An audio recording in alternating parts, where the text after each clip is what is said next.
देखो चैप्टर का नाम क्या होगा, जेनेटिक्स, मतलब इनहेरिटेंस बोलते हैं इसको। और इसको थोड़ा सा ना देखो, ये जो चैप्टर है, जितने भी चैप्टर हैं आपकी क्लास 12th में, उन सब में से सबसे कॉम्प्लेक्स जो माना जाएगा यही माना जाता है। बस समझ गए ना। अभी ये वाला जेनेटिक्स आएगा, फिर मॉलिक्यूलर जेनेटिक्स आएगा, है ना, फिर बायोटेक्नोलॉजी आएगा। ये जो तीनों चैप्टर है, ये जेनेटिक्स हो गया, मॉलिक्यूलर जेनेटिक्स हो गया और बायोटेक्नोलॉजी, ये चैप्टर खूब ज्यादा कॉम्प्लेक्स है। तो मतलब इसको खूब अच्छे ध्यान समझना। बस समझ गए ना। इसको एक बार समझ नहीं आएगा, दोबारा भी हम समझाएंगे, लेकिन तुम लोग थोड़ा कंसंट्रेट होकर समझना तो बात समझ में आएगी। बस समझ गए ना। तो बिना डिस्टर्बेंस किए हुए हम लोग इसको पढ़ेंगे, जेनेटिक्स को। अब देखो जो आपके उसमें नाम है, जेनेटिक्स का मतलब क्या होता है पहले समझते हैं इसको। देखो पिछले क्लासेस में आप लोग बहुत खूब पढ़े होंगे। क्या क्या पढ़े होंगे? देखो जैसे कि अगर हम लोग बात करें कि अगर जो भी बॉडी होती है वो छोटे छोटे सेल से मिलकर बनी होती है ना, ये हम लोग सब पढ़े थे बहुत छोटी क्लास में, क्लास 9th में, है ना। याद है कि सब भुला दिए हो? जब सेल मिलता है तो क्या बनता है? टिश्यू बनता है। और फिर उसका हायरार्की सबको मालूम है ना, cell, tissue, organ, organ system, organism, ऐसा बनता है। ऑर्गेनिज्म के बाद क्या बनेगा? अरे ऑर्गेनिज्म बॉडी ही है, और बॉडी के बाद क्या बनेगा? है बताओ। ये सब इकट्ठा हो रहा है ना। जैसे एक कई सेल मिला तो क्या बना? टिश्यू। और जब कई बॉडी मिली तो क्या बनेगा? पॉपुलेशन बनेगा ना। हाँ तो पॉपुलेशन बनेगा। और जानते हो अगर जैसे मान लो उधर क्या था? सेल। और सेल के पहले क्या रहा होगा? प्रोटीन। उसके पहले क्या रहा होगा? Amino acid. उसके पहले क्या रहा होगा? मैटर। बात ऐसे बना ना, हायरार्की चलती है ऐसे। अब देखो यहाँ पे सेल के अंदर देखो क्या देखने को मिलता है? न्यूक्लियस। बस हमारे ध्यान समझो। और न्यूक्लियस में जानते हो होता है, जानते हो, क्रोमोसोम। ध्यान समझो क्या होता है? क्रोमोसोम। ह्यूमन में कितना क्रोमोसोम होता है? 46, है ना, या 23 पेयर बोले। बात समझ ना। इसी क्रोमोसोम के अंदर क्या मिलता है? डीएनए। और उसी डीएनए में क्या मिलता है? जीन। बात समझिए ना। ये बात हम लोग पढ़ के जान चुके हैं। पहले ध्यान समझो कैसे इसको पढ़ना है। हम लोग ये बात, ये क्रोमोसोम है। अगर इस क्रोमोसोम को अगर इतने पार्ट, इतना पार्ट कट करके देखेंगे तो हमको इसके अंदर ये कुछ ऐसा ऐसा ऐसा ऐसा एकदम पास पास में ये पूरा स्ट्रक्चर दिखाई देगा। बस समझ रहे हो? अब ये जो अगर हम इसको सीधा कर देंगे और सीधा करने के बाद इसको माइक्रोस्कोप से देखेंगे तो यहाँ पे हमको क्या मिलेगा कि कुछ ऐसा स्ट्रक्चर मिलेगा। इसको क्या बोलते हैं? डीएनए बोलते हैं। बात समझ गए? और इसी डीएनए के अंदर, इसके डीएनए के अंदर आरएनए नहीं, यहाँ पे होता है अलग अलग जीन। बात समझ गए ना। और किसी भी कैरेक्टर के लिए क्या रिस्पॉन्सिबल है? उसका अलग अलग जीन जो होते हैं। बात समझ गए? तो देखा जाए तो जीन कहां पाया जा रहा है? न्यूक्लियस के अंदर क्रोमोसोम, क्रोमोसोम के अंदर डीएनए, डीएनए में अलग अलग टाइप से जीन होते हैं। जैसे देखो एग्जांपल, जैसे किसी का आंखों का कलर ब्राउन होना, ब्लैक होना, ब्लू होना, और उसके स्किन का कलर जो अलग अलग है, बॉडी में जो कुछ भी होता है सब उसके लिए क्या रिस्पॉन्सिबल है? जीन। बात समझ गए ना। अच्छा ये बात हम लोग अब जान गए क्योंकि हम थोड़ा सा पढ़ लिख लिए हैं। जब शुरू में ये बात किसी को जानकारी नहीं थी तो उसमें लोगों का ये संशय बनाता था, यार ये आखिर हो कैसे रहा। बात समझ गए ना। जैसे मान लो लोगों को दिमाग में आया कि यार ह्यूमन के बेबी ह्यूमन ही कैसे हो जाएगा, कुछ और क्या नहीं बन जाता। बात समझ गए ना। ऐसा सोचते थे ना। जैसे मान लो देखो एग्जांपल देखो, जैसे मान लो हमने कहा कि जब सेक्सुअल रिप्रोडक्शन होता है, ध्यान समझो, जब सेक्सुअल रिप्रोडक्शन होता है तो एक होता है इधर स्पर्म, जो तुम लोग पढ़ चुके हो तो अच्छी तरीके से, और एक तरफ क्या होता है? ओवम। और अब जब ये दोनों मिलता है तो क्या बनता है? जायगोट। अब बताओ जब जायगोट बनेगा तो ये इत्तू सा ऐसे दिखता है। बस समझिए ना। अब सोचो ये वाला जायगोट जो है, चाहे वो ह्यूमन का जायगोट हो, चाहे किसी दूसरे एनिमल का, काऊ, डॉग, बिल्ली, कुत्ता, कुछ की भी हो, ये वाला जो जायगोट दिखाई दे रहा है, इसको देख के कोई पहचान नहीं पाएगा कि वो ह्यूमन का है कि काऊ का है कि डॉग का। कोई पहचान पाएगा? नहीं पहचान पाएगा। लेकिन इसके अंदर ऐसी क्वालिटी है कि अगर ये ह्यूमन का होगा तो आगे चल क्या बनेगा? ह्यूमन बनेगा। अगर डॉग होगा क्या बनेगा? डॉग बनेगा। मतलब उसके अंदर कुछ ना कुछ तो ऐसा क्वालिटी है। एक बात। अब दूसरी बात सुनो। जैसे मान लो क्या बोला ना कि जब किसी घर में कोई किसी बेबी को जन्म होता है तो लोग बोलते हैं ना कि यार पापा से मिल रहा है, ये मम्मी से मिल रहा है, या दोनों से मिल रहा है। बस समझ ना ऐसा। तो आप सोचो कि इसके बाद वो जो मिल रहा है उसका भी कुछ ना कुछ तो रीजन है, जिस वजह से वो मिल रहा है उसका कुछ ना कुछ रीजन है। और कभी कभी ऐसा होता है कि यार ये तो किसी से मिल ही नहीं रहा है, ऐसा हो सकता है ना कभी कभी। तो ये भी हो सकता है यार ये बिल्कुल डिफरेंट आ गया, अलग टाइप का, बस समझ गया ना, ऐसा हो सकता है। तो ये सब जो आ रहा है इसको क्या बोलते हैं, वेरिएशन। ये क्या आ रहा है, वेरिएशन। आपको बताएगा वेरिएशन कहां से आता है, वेरिएशन आने का क्या रीजन है, बताओ। वेरिएशन जो देखो ये जो चीज हमने बोला ये सब क्या हुआ, ये वेरिएशन आ रहा है ना, कि वो अलग है, वो अलग दिखाई दे रहा है, सब अलग है। जैसे कि दुनिया में, इस दुनिया में बिल्कुल जीन्स होते हैं, लेकिन वो जीन अलग अलग क्यों हुए, हाँ वो पेरेंट्स हैं। अरे सीधा बताना ही है, सेक्सुअल रिप्रोडक्शन की वजह से, बात समझ गए ना। अगर ए सेक्सुअल रिप्रोडक्शन होता तो वेरिएशन ना आता, बता चुके शुरू में ही बताए थे, क्या आता, सिमिलरिटी। और जब वेरिएशन आएगा तो क्या आएगा, सेक्सुअल रिप्रोडक्शन की वजह से।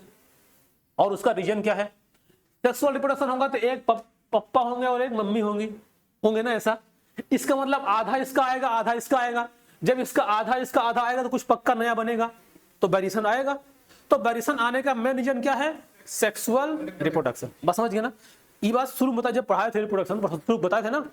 अब ये जो वेरिएशन आ रहा है ये लोगों को पहले दिमाग में नहीं था कि इसके अंदर एक जीन होता है, क्रोमोसोम होता है, लोग कुछ नहीं जानते थे, बस समझ गए ना। तो ये जो चैप्टर की स्टार्टिंग हो रही है यहीं से हो रही है कि आखिर ये वाली बात लोग कैसे समझना चाहे, मतलब समझने की जो शुरुआत हुई कि इसमें कुछ है जो कि आगे अगली पीढ़ी में जाता है, बस समझ गए ना। इसी चैप्टर को पढ़ना है तो शुरुआत में पहले इसकी जो पहला चैप्टर ये पढ़ा जाएगा मेंडल वाला, वो उसका मतलब हिस्ट्री है कि हम लोग कैसे समझ पाए कि हमारा कुछ ना कुछ ऐसा चीज है जो आगे ट्रांसफर होता है, बस समझे। तो ये है इसका जो कहानी, थोड़ा सा ये बन हो गई। अब देखो इसमें जो पढ़ना है इस वर्ड का जो मतलब होता है, देखो जेनेटिक्स मतलब स्टडी ऑफ इनहेरिटेंस या heredity of the variation of character और study of the genes and the chromosome, ये मतलब है। अब यहां पे जो जेनेटिक्स वर्ड लिखा है ध्यान से समझो, जेनेटिक्स का मतलब होता है हेरिडिटी प्लस वेरिएशन। अब इन दोनों टर्म का मतलब समझो क्या होता है। देखो हेरिडिटी का मतलब ये हुआ, जैसे हमने यहां पे भी बताया था कि जो ये प्रोसेस हो रहा है, इस प्रोसेस में जो ये जाइगोट बना है, अगर ये जाइगोट ह्यूमन का होता तो जो उसका बेबी बनेगा वो भी क्या बनेगा, ह्यूमन बनेगा, बस समझ गया ना।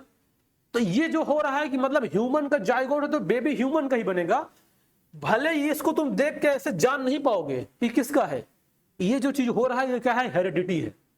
इसका मतलब क्या हुआ, जो करेक्टर हमको अपने पेरेंट्स से मिलते हैं, जो ऐसा लगता है कि हाँ ये पेरेंट्स से मिल रहा है, और जो मिलता जुलता करेक्टर है वो कहलाता है हेरिडिटी, बस समझे। और देखो उसमें और दूसरा वर्ड क्या है, इसमें दूसरा वर्ड क्या है, वेरिएशन। क्या है, वेरिएशन। अब देखो ये बिल्कुल जरूरी नहीं है कि पेरेंट्स से मिलता है तो ऐसा नहीं कि हम बाप और बेटे को देख के अंतर नहीं कर पाएंगे कि कौन पापा है और कौन उसका बेटा है। कुछ ना कुछ तो अंतर होगा, भले मतलब ये बोल हाँ थोड़ा थोड़ा इससे मिलता है, देख के लगता है हाँ इसी का बेटा है या इसका पापा है, लेकिन कुछ ना कुछ तो अंतर होगा ना, जिसको हम देख के पहचान पाएंगे। 5%, 10%, 20% वो डिपेंड करता है कैसे जीन ट्रांसफर हुआ है, बस समझ गए ना। तो जो अंतर दिखाई दे रहा है वो क्या है, वेरिएशन। अब वो वेरिएशन क्यों आया, हाँ क्योंकि मम्मी के भी जीन है, बस समझ गए ना, पापा के भी जीन है, मतलब क्या हुआ, सेक्सुअल रिप्रोडक्शन है, इसलिए क्या आ गया, वेरिएशन। अब याद करो बताए थे वहां पे, इसीलिए सेक्सुअल रिप्रोडक्शन ज्यादा प्रिफर करती है नेचर एसेक्सुअल की वजह, है ना। अगर एसेक्सुअल रिप्रोडक्शन होगा तो क्या आएगी, सिमिलरिटी। और सिमिलरिटी अगर आएगी तो वो नेचर में सर्वाइव बहुत कम कर पाएगा, क्योंकि अपने आप को अपडेट नहीं कर पाएगा तो सर्वाइव नहीं कर पाएगा। इसका मतलब वेरिएशन आना क्या है, जरूरी है नेचर में सर्वाइव करने के लिए, बस समझे। तो जेनेटिक्स, इसमें जेनेटिक्स मतलब दो वर्ड होता है, एक होता है हेरिडिटी और एक होता है वेरिएशन, बस समझ गए। अब यहां पे देखो एक वर्ड लिखा है, एनसीईआरटी में शायद ना लिखा हो लेकिन इसको अभी आगे मिले इसलिए हम बता दे रहे हैं कि रैमेट, एक होता है रैमेट। देखो ये क्या होता है, ramet is the product of asexual reproduction. मतलब जब एसेक्सुअल रिप्रोडक्शन का जो प्रोडक्ट बनेगा पहले शुरू में उसको क्या बोलते हैं, रैमेट, है ना। एसेक्सुअल रिप्रोडक्शन विथ द मोनोपेरेंटल और ओरिजिन, मतलब अगर एसेक्सुअल होगा तो मोनोपेरेंटल बोल सकते हैं ना, कि एक ही पेरेंट से मान लो बन गया तो कोई अलग नहीं होगा, monoparental. And it resemble the parent totally without any genetic variation, मतलब वो पूरी तरह से किससे मिलता रहेगा, जो उसका पूरा पेरेंट्स पहले वाला रहेगा। और अब देखो population of ramet is called clone. अगर इसी रैमेट के को इकट्ठा कर दो, मतलब कई सारे बन जाए, तो क्या कहलाएगा, वो क्लोन कहलाएगा। अब क्लोन मतलब ये होता है किसी की फोटोकॉपी कर देना, बस समझ गए ना। जैसे मान लो कि हम कह रहे हैं कि मान लो कोई एक एनिमल है, उसको क्या बना देंगे, उसको क्लोन बना देंगे। क्लोन मतलब वो जैसा वो है एकदम उसी तरह से बना देंगे, बस समझ गए ना। एक साइंटिस्ट था जो इस पे काम करता था, क्लोन पे। एक दिन से अपने घर में बैठा हुआ था, तो उसका एक बेबी था, मतलब उसके घर में छोटा सा, मतलब उसके बहू का बेटा, तो उसको ऐसे लेके ऐसे देख रहा था, वो ऐसे करके, हाँ मतलब उसको ऐसे करके ऐसे देख रहा था। तो उसकी बहू आई तो पूछ रही, क्या इसका क्लोन बनाने का सोच रहे हैं क्या, है ना। वो ऐसे देख रहा था, वो साइंटिस्ट था इसी का, तो वो पूछ रही, यार इसका क्लोन बनाना है क्या। अब क्लोन कैसे बनता है, इसे मान लो उसका कोई एक सेल निकालेंगे, उसको अपने आर्टिफिशियल मीडियम में ग्रो करा के उसकी एक अलग बॉडी बना दी गई, उसको क्लोन बोलते हैं, एकदम सेम होगा, उसके बोलते हैं सेम। तो इसमें दो बात ध्यान रखना, रैमेट क्या होता है, अगर जो रैमेट होता है यही मिल क्या बनता है, क्लोन बनता है ना। मतलब ए सेक्सुअल रिप्रोडक्शन का देखा जाए तो जो मोनोपेरेंटल जो पहला बनता है उसको रैमेट बोलते हैं। अब वो रैमेट जब इकट्ठा होता क्या बनाएगा, क्लोन। अब वो बड़ा होगा तो उसी जैसा दिखेगा जैसा उसका पेरेंट था। समझ गए सब लोग, कोई दिक्कत, कोई पीड़ा परेशानी। तो ये बात इतना मतलब समझ गए इतना।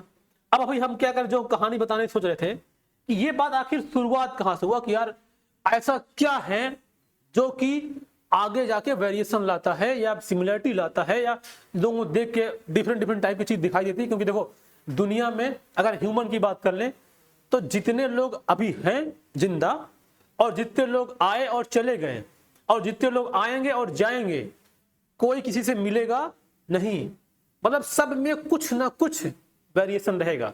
और सोचो वो वेरिएशन जैसे ह्यूमन देख के लगेगा ये ह्यूमन है, लेकिन बाई फेस तो पहचाना जाएगा ना, उसके अंदर का जो जेनेटिक कंस्टिट्यूएंट वो कभी नहीं मिलेगा, किसी में भी नहीं मिलेगा, बस समझ गया ना। तो वो जो हो रहा है अलग अलग हो रहा है। तो अब इसमें देखो एक वो था विलियम बैटसन जो है थे, उन्होंने जेनेटिक्स को टर्म दिया। मतलब ये विलियम बैटसन नाम के एक साइंटिस्ट थे, इन्होंने इसको जेनेटिक्स टर्म दिया 1905 में। अब देखो सबसे जो इसका इंपॉर्टेंट थे, जो मतलब जिन्होंने इंपॉर्टेंट रोल था जिसका, वो थे मेंडल साहब। उनका पूरा नाम था ग्रेगर जॉन मेंडल, है ना। इसीलिए इनको फादर ऑफ जेनेटिक्स बोला गया, बस समझिए। अब इसको समझते हैं। जो देखो टीएच मॉर्गन जो होते हैं, एक टीएच मॉर्गन डाटा है, ये इसको एक्सपेरिमेंटल जेनेटिक्स मतलब फादर ऑफ एक्सपेरिमेंटल जेनेटिक्स। और सर आर्चिबाल्ड गैरार्ड जो थे, इसको called father of the human genetics. मतलब ह्यूमन में जो जेनेटिक्स की जाएगी वो कहते हैं ह्यूमन जेनेटिक्स। और एक्सपेरिमेंटल मतलब एक्सपेरिमेंट में कुछ चीजों को प्रूव किया, उस सब क्या कहलाया, एक्सपेरिमेंटल जेनेटिक्स। और ये ग्रेगर जॉन मेंडल भी थे, लेकिन इसको पूरा शुरुआत यही किए, इसको क्या बोला गया, ग्रेगर जॉन मेंडल, वो फादर है जेनेटिक्स के, बस समझे। अब देखो अब यहां से कहानी शुरू होती है। अब ये कहानी है कि मेंडल क्या थे, कि एक मॉन्क थे। मॉन्क समझते हो, प्रीस्ट,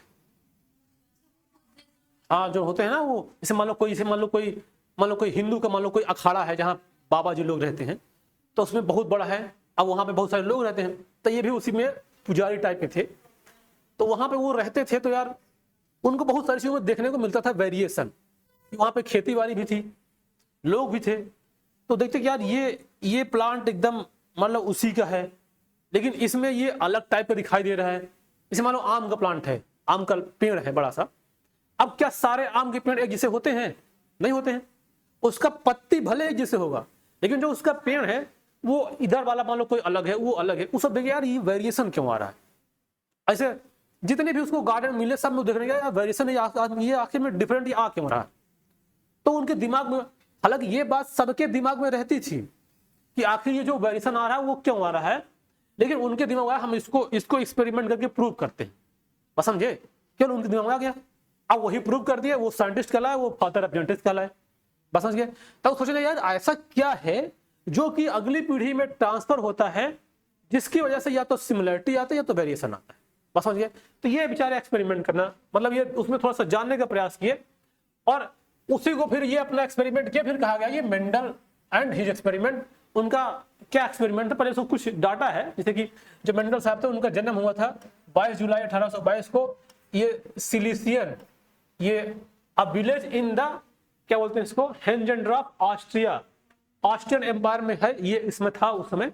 और which is now the part of the चीज रिपब्लिक, है ना, ये उसका अब पार्ट है। पहले ये इसका ऑस्ट्रियन का एम्पायर था जहां पे इनका जन्म हुआ था। जैसे मान लो हम लोग देश का बंटवारा हुआ है ना, पहले पाकिस्तान भारत इकट्ठा था, अब दोनों बंटवारा हो गया। तो जो मान लो उधर होगा तो बोलेंगे ना पहले वो यहाँ था वहां का हो गया, है ना, ऐसे तो ये पहले था। अब ये बात है 1843, देखो ध्यान समझो, ये 1843 की बात है।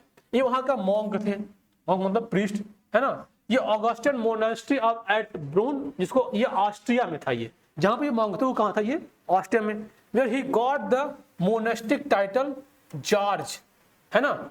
इनको जॉर्ज का बोला गया, क्या बोलते हैं, सॉरी ग्रेगर, ग्रेगर का बोला गया 1849 में, है ना। ग्रेगर जो बोला गया उसमें अब देखो ये क्या करे, तो गार्डन में टहल रहे थे वहां पे, तो उनको बहुत सारा चीजें दिखा था, लेकिन उनका दिमाग गया जानते हो किसमें, पाइसम सटाइवा, जो एक गार्डन पी बोलते हैं इसको। देखो ध्यान रखना, इसको क्या बोलते हैं, गार्डन पी। जिन्होंने अपना एक्सपेरिमेंट का जो प्लांट लिया वो क्या लिया, पाइसम सटाइवम, या उसको क्या बोलते हैं, गार्डन पी बोलते हैं। ये कभी कोई कुछ होता है ये किस फैमिली का है, तो ये फैमिली फेबेसी का है ना। और ये लगभग 7 साल एक्सपेरिमेंट किए उस मटर के पौधों पे, 7 साल, तब जाकर उनको कुछ ना कुछ चीजें मिला था, समझे। अब इसकी एक थोड़ी सी और कहानी थोड़ा बता दे रहे हैं, इंटरेस्टिंग है।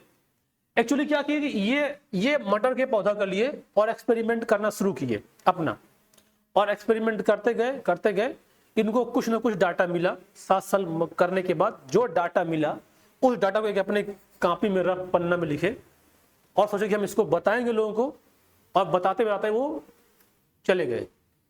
मतलब वो अपना एक्सपेरिमेंट कर दिए, जो करना था, भी क्या किए हम लोग वो समझेंगे।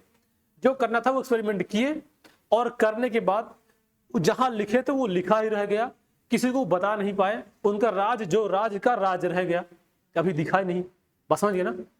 फिर उसके बाद क्या हुआ, कुछ दिन बाद, मतलब ये लगभग बात है कहाँ की, लगभग 1856 से लेकर 63 की बात है। लगभग ये 1900 में 3 साइंटिस्ट आए। वो साइंटिस्ट को उनका भी दिमाग इस पे गया कि यार आखिर ये सब बातें क्यों हो रही है। देखो ये एक्सपेरिमेंट करके चले गए, कोई जान अभी नहीं पाया, है ना, उनका राज रह गया। अब क्या हुआ कि 3 साइंटिस्ट और आए। उनका नाम था, एक का शेरमैक था, एक ऑस्ट्रियन करके था, एक और था, भूल है तो है नहीं, उसे बताएंगे। मतलब 3 साइंटिस्ट आए, उन लोगों ने एक्सपेरिमेंट करना शुरू किया अलग अलग, कि आखिर जो वेरिएशन आ रहा है वो क्यों आ रहा है, हम भी ढूंढते हैं और लोग बताएंगे, हमारा नाम आएगा। तो ढूंढने लगे, तीनों लग गए एकदम काम पे, करने लगे। अब ये लोग कुछ एक्सपेरिमेंट करते गए, कुछ मिलता भी कुछ ना मिलता, सबको अपना ऐसे करते गए।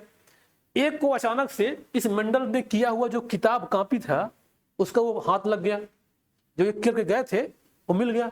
तो देखा आई तो यार इसी से किया जो हम लोग कर रहे हैं, तो कर रखा है। तो वो देखा और उसी बेस पे करना शुरू किया, और करके क्या हुआ, क्या बता दिया, कहा ये लो हम कर दिए। उसमें जो एक था क्या बड़ा जल्दी कर लिए, यार हाँ और क्या, हम कर लिए, हमारा दिमाग चल गया। अब उसको डाउट हो यार इतना जल्दी तो कर नहीं पाए, कैसे कर लेगा, अभी तक तो हम भी फंसे तो वहीं फंसा था, कैसे तूने रिजल्ट निकाल लिया, क्या कुछ तो डाउट है, बता दो नहीं तो दिक्कत हो जाएगा। अब क्या, अब धीरे धीरे वो नहीं बताता, अब भाई राज कब तक छिपाओगे। धीरे उसकी बात खुली, क्या मतलब देखो हमको यहाँ कुछ मिला है, क्या कुछ क्या मिला, सही से बताओ क्या मिला है। बताया कि यार एक था ऐसा था, उस था। तो अब इसलिए बताता कि अगर हम इसको बता देंगे तो मेरा नाम नहीं आएगा, अगर नहीं बताएंगे तो केवल मेरा नाम आएगा कि जेनेटिक्स फादर हम हैं। वो नहीं बताया। एक जो तीसरा वाला था उसको उसकी किताब कॉपियां मिल गई। अब वो दोनों जान गए, वो नहीं जान पाया। तो कह रहा हमको बताओ, कह रहे हमको बताओ, नहीं तो हम बता देंगे। यही करते करते वो तीनों ये पता चल गया, तीनों बता दे कि यार ना हम किया ना ये किया, ये पहले से करके रखा था। तब वो उन तीनों का जो काम था बेकार हो गया। अब मेंडल साहब उस समय मर गए थे, 1900 की बात है। तब ये तीनों से बोले कि यार तुम बताओ, अब बताओ सही है कौन किया है। तो तीनों हो गया झगड़ा। अब जो पब्लिक में बात आई कि मेंडल साहब थे जो करके गए थे, ये लोग उनको रीडिस्कवर किए हैं। इसलिए मेंडल के जो असली जेनेटिक्स असली फादर कौन होगा, मेंडल, जो एक्सपेरिमेंट पहले किया था। इसीलिए इनके मरने के बाद उनके एक्सपेरिमेंट को उजागर किया गया। समझ गए, मेंडल के मरने के बाद एक्सपेरिमेंट को उजागर किया गया और उनको मरने के बाद नोबेल प्राइज मिला इस बात का। बस समझे। और वो लोग उसको मतलब वो जो तीनों साइंटिस्ट थे उसको रीडिस्कवर किए और काम नाम किसका आया, मेंडल का। बस समझ गए ना। तो ऐसे ये मतलब इसकी शुरुआत ऐसे होती है। अब देखो समझते हैं कि अब मेंडल जो था वो मतलब वो जो किया था वो क्या कर रहा था, जो क्या कर रहा था वो क्या कर रहा था। देखो जो उसका कंक्लूजन था, कंक्लूजन ही result by read by the him 1865 which by the publish in the ये journal annual proceeding of the natural history society of the Brunn. Mendel का जो वो डाटा उनको मिला था, यही नाम की मतलब एक मतलब जिसे मान लो इसे बोलते हैं ना कि इसमें जो सबसे बड़ा न्यूज़पेपर है, मान लो दैनिक जागरण, हिंदुस्तान, इंडियन टाइम्स, तो बहुत बड़े बड़े पेपर हैं। मान लो कोई ऐसा पेपर चला है मतलब अपना मतलब छोटे स्तर पे, मतलब उसको लोग भी बहुत नहीं जानते, बस हम ही जानते हैं या कुछ आसपास के लोग ही जानते हैं, तो उतना फेमस नहीं होगा। तो मेंडल ने उसी समय उतना फेमस नहीं था, उसी में ये पब्लिश कर किया था। लेकिन अब अगर बहुत छोटे में पब्लिश हो तो कोई जानवर नहीं करेगा, मतलब हाई लेवल पे पब्लिश करो, है ना। जैसे मान बोले ना कि आज तक वालों ने बोल दिया कि पाकिस्तान को उड़ा दिया गया है आज शाम को। अब हालांकि अब किसी मीडिया भरोसा नहीं रह गया है, वो कुछ भी बोलते रहते हैं, क्योंकि तुम लोग उस दिन देखे होगे जिस दिन ये देखो मिसाइल यहाँ से उड़ गई है, अब वहां मिसाइल पहुंच गई है, जैसे कि मतलब वो लोग अपना कैमरा लेकर उसके पीछे जा रहे हैं, मतलब एकदम बिल्कुल जैसे ना किसी मैच में चल रहा है कि देखो बाल आई उसको मार दिया, बाउंड्री बाहर जा रही है, मतलब ऐसे वो दे रहे थे कि ये देखो वहां इतना सवार तवा ये सब ऐसे जो कर रहे थे। अब टीआरपी जो भी होता है, तो हालांकि भरोसा किसी को नहीं है, लेकिन जो बड़ा चैनल वाला होता है अगर वो कोनो मुद्दा उठाता है तो लोग ज्यादा जानते हैं उसको, बस समझ गए ना। और छोटे वाले लोग कम सुनते हैं, भले वो सही बात बताए, अब सही बात का जमाना भी नहीं है, मतलब चाहे वो लोग कुछ भी आकर झूठ बोल देंगे लोग समझ जाएंगे, लेकिन अगर कोई बेचारा छोटा आदमी सही बोलेगा उसको बातें नहीं मानेंगे, है ना। इसीलिए किसी सिस्टम को चेंज करना है पहले शांत रहो, उस शांति से सिस्टम में घुसो, फिर उसके टॉप पे जाओ, फिर पूरे सिस्टम को बदल दो, बस समझ गए ना। मतलब अभी अगर जब तक सिस्टम मतलब जब तक बदलने लायक नहीं हो, अगर अभी सिलाना शुरू कर दोगे तुम बदल नहीं पाओगे, उसके बाद तुमको दबा दिया जाएगा। पहले शांति से उसके टॉप पे पहुंच जाओ धीरे धीरे किसी तरह से, और जब टॉप पहुंच जाओ उसको चेंज कर दो, बस समझ गए, ऐसे करना चाहिए। तो आप देखो फिर वो ऐसा किया। अब यहाँ पे ये देखो बात ना, जो मेंडल अनरिकॉग्नाइज्ड था, है ना। अब देखो यहाँ पे ये क्या हुआ, ये लगभग ये बात है 1884 की, ये उस समय ये मर गए थे, उनका किडनी का डिसऑर्डर हो गया था, उनकी बीमारी, ये लगभग एक्सपेरिमेंट किया और लगभग 84 में उनकी डेथ हो गई थी। उनके एक किडनी की बीमारी थी, मतलब उसकी किडनी फेल्योर हो गई थी। अब देखो अब मेंडल ने जो पी था, मतलब कौन था, गार्डन पी अर्थात पायसम सटाइगम, उन्होंने अपने एक्सपेरिमेंट में उसका ही प्लांट क्यों लिया अपने एक्सपेरिमेंट में। जैसे क्या है, वेरिएशन केवल मटर के पौधों में नहीं आता, वेरिएशन मटर के पौधों में भी आता है, कोई आम का है उसमें भी आएगा, कोई भी हो, ह्यूमन में आएगा, किसी एनिमल में आएगा, सब में आएगा। हाँ हम बता रहे हैं उसका रीजन क्या था कि क्योंकि उसका जो लाइफ स्पैन है तो छोटा होता है। अगर मान लो एक बार एक्सपेरिमेंट किया और दोबारा करेगा तो मान लो 6 महीना अगला एक्सपेरिमेंट हो जाएगा। मान लो इमली का प्लांट लिया होता, 15 साल बाद वो फल लगता है उसमें, तो एक बार करेगा तो 15 साल इंतजार करेगा, फिर दोबारा करेगा अगला फिर 15 साल, तब तक में तो खत्म हो जाएगा। इसीलिए जो मटर पौधा लिया उसका क्या है, लाइफ स्पैन क्या था, छोटा था, एक बार किया 6 महीने बाद दूसरा, फिर 6 महीने दूसरा, ऐसा करता गया, इसलिए मटर पौधा लिया। तो ये हो गया, ये मतलब एनुअल था, मतलब कम समय के लिए था। और वो ये हर्माफ्रोडिक्ट था, मतलब बाइसेक्सुअल, मतलब उसका जो फ्लावर होता है वो कैसा था, बाइसेक्सुअल। मान लो क्वेश्चन नहीं बन सकता है, छुपा हुआ क्वेश्चन कि मटर का जो फ्लावर होता है कैसा होता है, बाइसेक्सुअल कि यूनिसेक्सुअल, है ना। क्योंकि अब इसमें कहीं लिखा नहीं, लेकिन जो पौधा लिया वो बाइसेक्सुअल था, इसका मतलब कौन था, मटर का पौधा फ्लावर। अब देखो सेल्फ पोलिनेटिंग था उसमें, मतलब उसमें खुद पॉलिनेशन हो सकता था, है ना। अगर बाइसेक्सुअल था और उसमें पॉलिनेशन खुद हो जा रहा था, इस वजह से उसको ये कैरेक्टर मिला, तो इसने मटर के पौधों को सेलेक्ट कर लिया और उसी पे अपना एक्सपेरिमेंट करना शुरू कर दिया। बात समझ गए। अब बात ये आएगी कि वो जो एक्सपेरिमेंट किया वो क्या किया, अब इसको समझना है, मेन यही वाला है। अभी तक जो ये हिस्ट्री थी कि आखिर ये एक्सपेरिमेंट क्यों किया, कैसे किया, समझ गए ना। अब वो जो एक्सपेरिमेंट किया वो क्या किया, क्या निकाला, पब्लिक को क्या बताया, वही इसको समझना है। तो अब देखते हैं। देखो जब मेंडल ने मटर के पौधों को उठाया तो उसके 7 कैरेक्टर थे, है ना, बहुत सारे कैरेक्टर, 7 कैरेक्टर थे उसके, उसको 7 कैरेक्टर में वेरिएशन देखने को मिलता था। जैसे तो एग्जांपल देखो, जैसे मान लो कोई मटर छोटा है, कोई इतना बड़ा हो गया, कोई और छोटू रह गया, है ना। लेकिन वो सोचा यार इसकी जो सीड हमने बोया था, सीड तो सबकी क्या थी, बराबर, लेकिन इसका प्लांट कोई छोटू सा, कोई बड़ा सा, कोई छोटा सा, कैसे हो गया?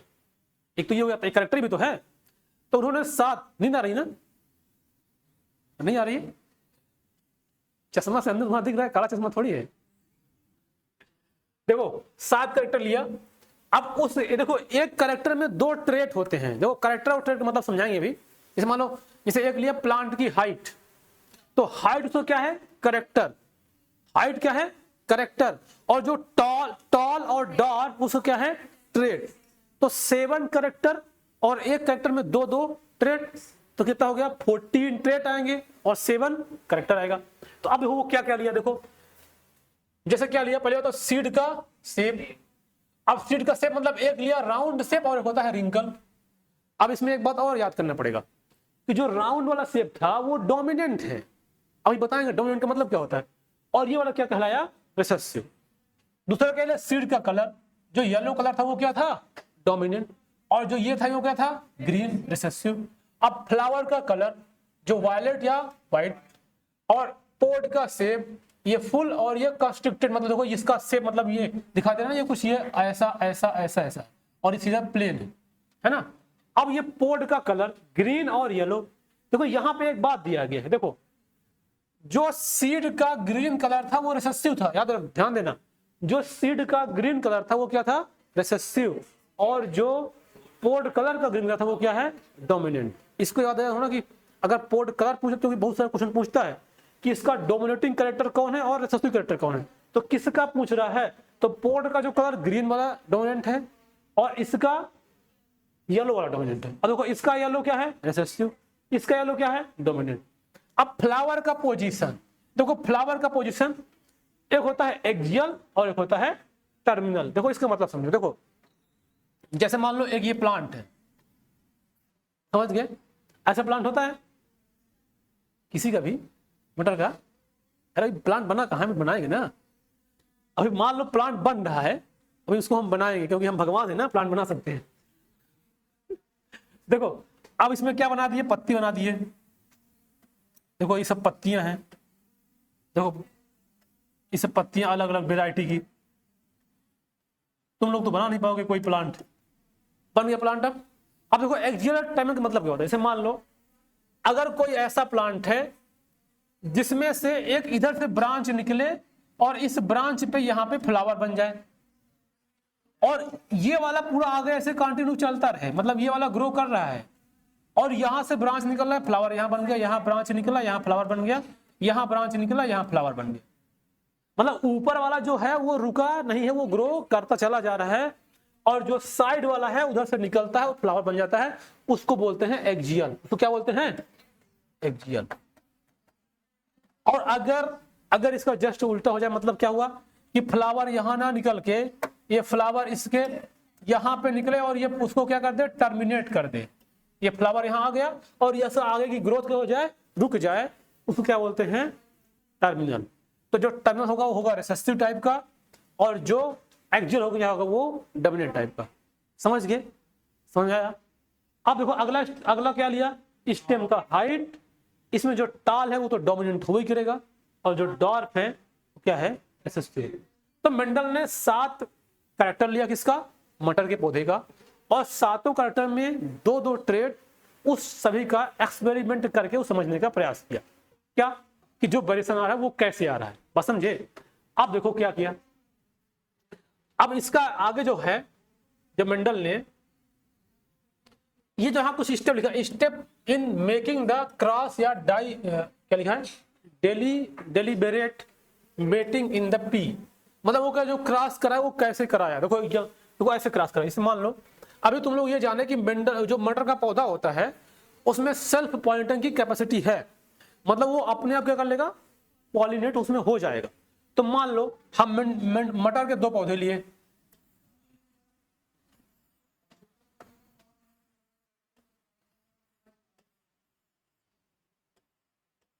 ये पत्तियां हैं और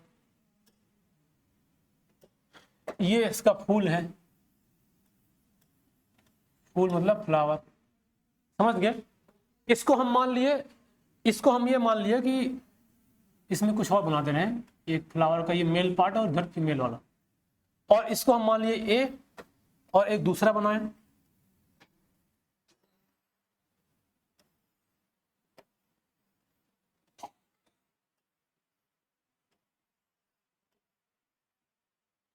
इसको हम मान लिए बी,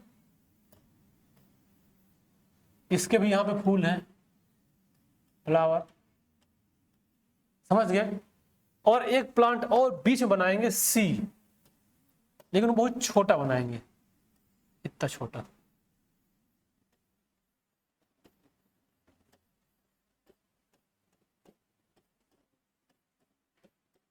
समझ में आ रहा है ना,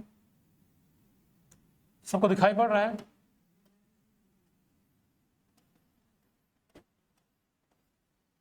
ना। इसको क्या मान लिया, सी। अब देखो ये तो हमने 3 प्लांट लिया है, उसको गार्डन में बहुत सारे प्लांट दिखे होंगे, लेकिन उसका ये मानना था कि हमको ये जो ए वाला प्लांट है और ये जो बी वाला प्लांट है, इन दोनों का क्रॉस कराना है, इसका और इसका। हमें इसको नहीं चाहिए क्योंकि छोटा है, बस समझ गए ना। बोला कि अगर मान लो हम, हालांकि वो एक्सपेरिमेंट हर तरीके से किया, बड़ा बड़ा, छोटा बड़ा, छोटा छोटा, बहुत सारा किया, लेकिन हम अभी मान लेंगे एक ये वाला लिए। तो अब इसका अगर मान लो हम इसका लेंगे तो हमको एक्सपेरिमेंट कैसे करेगा कि मान लो ये वाला मेल, इसके अंदर जो फ्लावर है वो मान लो मेल फ्लावर रहा होगा इसमें, ये वाला, हालांकि दोनों फ्लावर क्या था, मेल फ्लावर।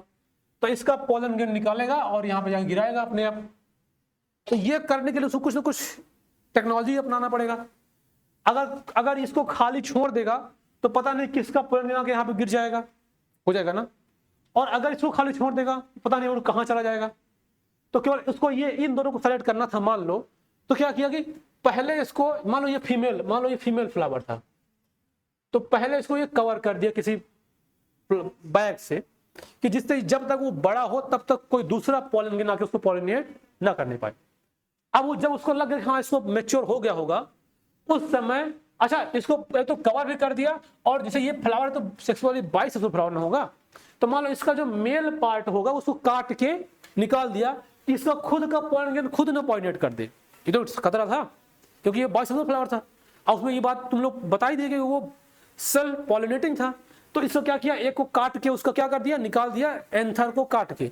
अच्छा जब एंथर को काट के निकालेंगे उसको क्या बोलते हैं उस प्रोसेस को, इमास्कुलेशन पढ़ाए थे वहां पे ना, जब प्री मेच्योर एंथर को काट के निकालते उसको क्या बोलते हैं, इमास्कुलेशन। तो उसको पहले निकाल देगा, फिर इसको कवर कर देगा, फिर जब ये मेच्योर होगा तो यहां से पॉलन ग्रेन निकालेगा और ले आएगा अपने से, यहाँ पे क्या कर देगा, डस्ट कर देगा, डाल देगा इसमें। तो अब वो जब उसमें अनडस्ट करेगा तो वो क्या करेगा, फर्टिलाइज करेगा, उससे नया सीड बनेगा।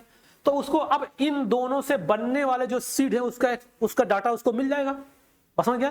तो ऐसे एक्सपेरिमेंट करेगा। अब मान लो दूसरा केस में इसका और इसका करता है, तो वही केस इसमें करेगा। अब ऐसे कर करके वो हर चीज का रिजल्ट निकालेगा और उसको देख के बता देगा ऐसा निकला ऐसा निकला, बस समझ गया ना। तो ये इस तरह से एक्सपेरिमेंट करना वो शुरू किया। तो अब देखो इसमें जो बात लिखा था यही है कि मतलब ये क्या किया, कैसे इसका प्रोसेस था। ये पहले तो सेलेक्ट करेगा, selection of the 2 P plant with the contrasting character, मतलब अलग अलग कैरेक्टर को।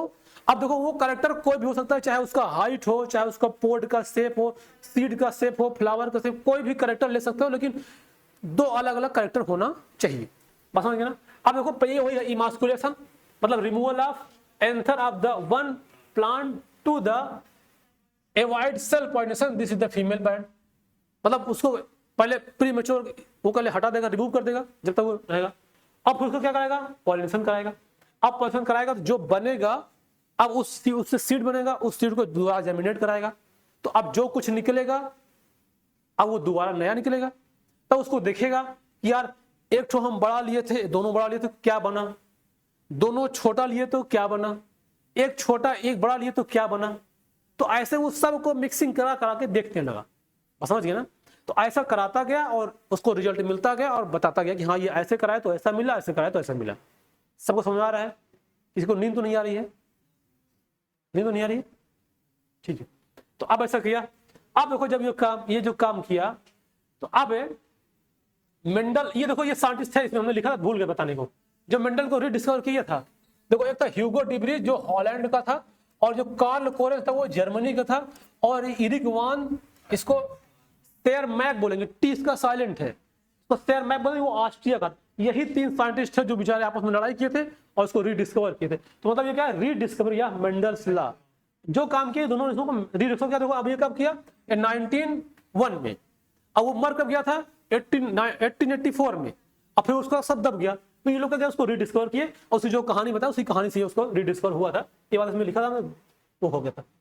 अब देखो कुछ टर्मिनोलॉजी है, वो तो हमने जेनेटिक्स मतलब बता दिया, इनहेरिटेंस का मतलब बता दिया, वेरिएशन मतलब समझ लिए और करेक्टर बता दिए।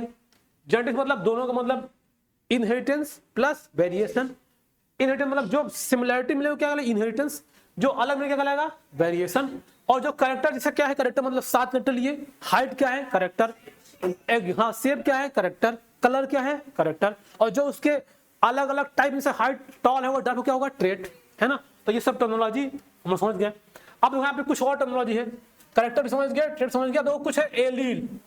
अब एलील की मतलब समझ जाओ थोड़ा सा, क्योंकि इसको इसलिए बता रहे हैं क्योंकि अभी जब आगे क्रॉस कराएंगे तो ये सब टर्मिनोलॉजी का यूज मिलेगा।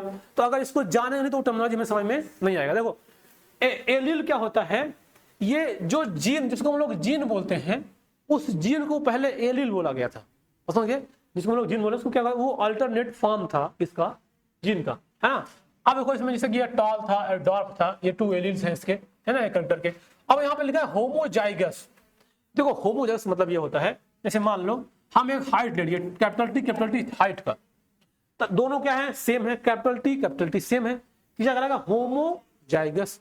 अगर मान लो एक कैपिटल होता है एक वाला इससे, तो क्या कहलाता है ये हेटेरोजाइगस। बस समझ गए। तो ये वाला होमो, अब इसमें बहुत सारे देखो ये क्या है, ये होमो है होमो ना, ये होमो है, ये भी होमो है। अब ये होमोजाइगस डोमिनेंट है, होमोजाइगस रिसेसिव है। अब ये कहलाता है हेटेरोजाइगस, है ना। अब यहाँ पे डोमिनेंट लिखा है, डोमिनेंट का मतलब ये जो जिसका करेक्ट इफेक्ट ज्यादा दिखेगा वो क्या कहलाएगा डोमिनेंट, और जिसका इफेक्ट कम दिखेगा क्या कहलाएगा रिसेसिव। जैसे किसी मोहल्ले में कोई एक बहुत दबंग आदमी मान लो है, तो लोग उसको ज्यादा समझेंगे यार। अब दबंग बहुत तरीके से हो सकता है, या तो अच्छा काम किया, अच्छा पढ़ा लिखा, कुछ डीएम कलेक्टर प्रधानमंत्री बन गया, या कुछ भी बन गया, तो उसको लोग जानेंगे, डोमिनेटिंग करेगा। या तो कोई बहुत बड़ा डकैत निकल गया तो लोग जानेंगे, तो क्या करें डोमिनेट करा, सबको नहीं जानेंगे, उसको लोग जान रहे हैं। तो जिसका इफेक्ट ज्यादा दिखे क्या कहलाएगा डोमिनेटिंग, और जिसका इफेक्ट कम दिखेगा क्या कहलाएगा रिसेसिव। बस समझ गए ना। तो ये डोमिनेटिंग करेक्टर हो गया, और यहां पर देखो क्या है, रिसेसिव करेक्टर हो गया। अब 2 टर्मिनोलॉजी और है, फिनोटाइप और जीनोटाइप। इसको थोड़ा समझ जाओ। जैसे मान लो तुम लोग हमको देख रहे हो, सब लोग हमको पहचान लिए हो, कहीं बाहर मिलेंगे पहचान जाओगे, नहीं पहचानोगे, मतलब पहचान जाओगे ना। लेकिन मेरे अंदर कौन सा खून बह रहा है कोई जानता है, बताओ। कल थोड़ी पूछ रहे हैं, लाल सिंदूर वाला खून बह रहा है अभी, है ना, क्या बह रहा है। और दूसरी बात, मेरे दिमाग के अंदर क्या चल रहा है तुम लोग पता है, नहीं पता है। मेरे दिल में क्या चल रहा है किसी को पता है, नहीं पता है। बस समझिए ना, मेरी 1 किडनी है कि 2 किडनी किसी को पता है, नहीं पता है। अरे किसी की 1 होती तुम लोग जान पाओगे 1 है। मेरी किडनी सही पोजीशन पे है कि नहीं है किसी को पता है, नहीं पता है ना। मतलब जो तुम हमको देख पा रहे हो वो क्या है फिनोटिपिक कैरेक्टर, और जो मेरा कैरेक्टर तुम नहीं देख पा रहे हो क्या है जीनोटिपिक कैरेक्टर। हमारे अंदर भले वो कैरेक्टर है जो तुम देख नहीं पा रहे हो, लेकिन है तो है ही, पसंद है ना। तो जो हमें बाहर से दिखेगा वो कहलाएगा फिनोटिपिक, और जो हमें नहीं दिखेगा लेकिन रहेगा वो कहलाएगा जीनोटिपिक। बस समझ गया ना। इसे तुम लोग के दिमाग में, सबके दिमाग में अलग अलग बातें चल रही हैं, उसको हम देख नहीं पाएंगे, बस इतना देख पाएंगे हाँ कौन कौन बैठा है, कौन आया है, कौन नहीं, क्या चल रहा है उसको देख नहीं पाएंगे। तो जो दिखेगा कहलाएगा फिनोटिपिक, जो नहीं दिखेगा कहलाएगा जीनोटिपिक। हाइब्रिड का मतलब समझ रहे होगे, अगर 2 चीज को मिलाएंगे जो कुछ नया बनेगा उसको बोलते हैं हाइब्रिड, है ना। मतलब मिक्सिंग हो जाएगी तो जो नया बन के बनेगा हाइब्रिड कहलाएगा, है ना। अब यहाँ पे एक आएगा पुनेट स्क्वायर, ये बात आगे समझ आएगी।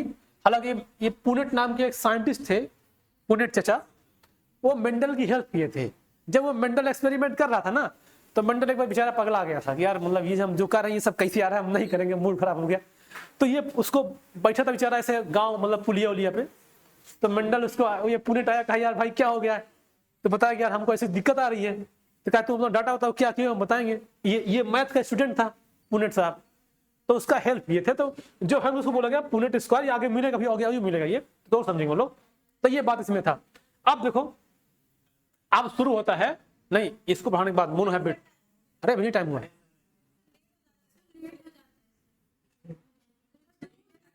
ये वाला कंसेप्ट हो जाता बहुत बहुत समय नहीं है बेटा, बहुत 5 मिनट लगना है, 5 मिनट।